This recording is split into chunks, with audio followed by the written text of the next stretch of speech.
हाल ही में ही टाटा मोटर्स ने intra V70 gold को लॉन्च किया और अब इसमें 2 टन की पेलोड कैपेसिटी मिलती है। तो आज हम इसका कंपैरिजन करेंगे Mahindra Bolero max pickup HD 2.0 से। तो चलो शुरू करते हैं।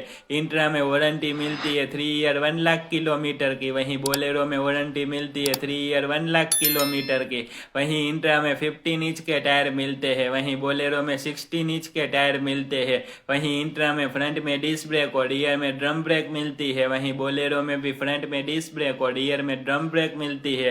वहीं इंट्रा में फ्रंट में पैराबोलिक लिव स्प्रिंग सस्पेंशन मिलते हैं और रियर में semi optical live spring suspension मिलते हैं। वहीं बोलेरो में लिव स्प्रिंग सस्पेंशन मिलते हैं।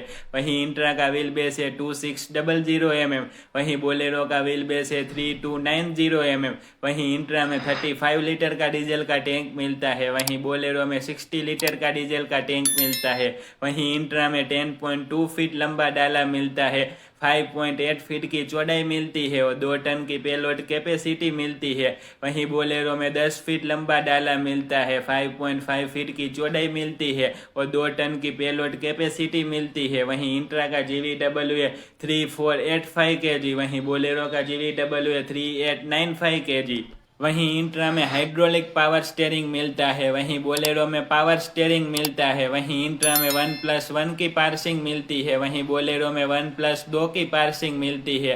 वहीं इंट्रा में इको मोड मिलता है, वहीं बोलेरो में कोई इको मोड नहीं मिलता है। वहीं इंट्रा में 4 सिलेंडर 1497 सीसी का इंजन मिलता है, पावर 59 किलो और टॉर्क 220 न्यूटन मीटर। वहीं बोलेरो में 4 सिलेंडर 2523 सीसी का इंजन मिलता है, पावर 59 किलो और टॉर्क 220 न्यूटन मीटर। तो कमेंट में जरूर बताएं कि आपको टाटा इंट्रा V70 गोल्ड पसंद है या Mahindra Bolero max pickup HD 2.0 पसंद है। वंदे मातरम।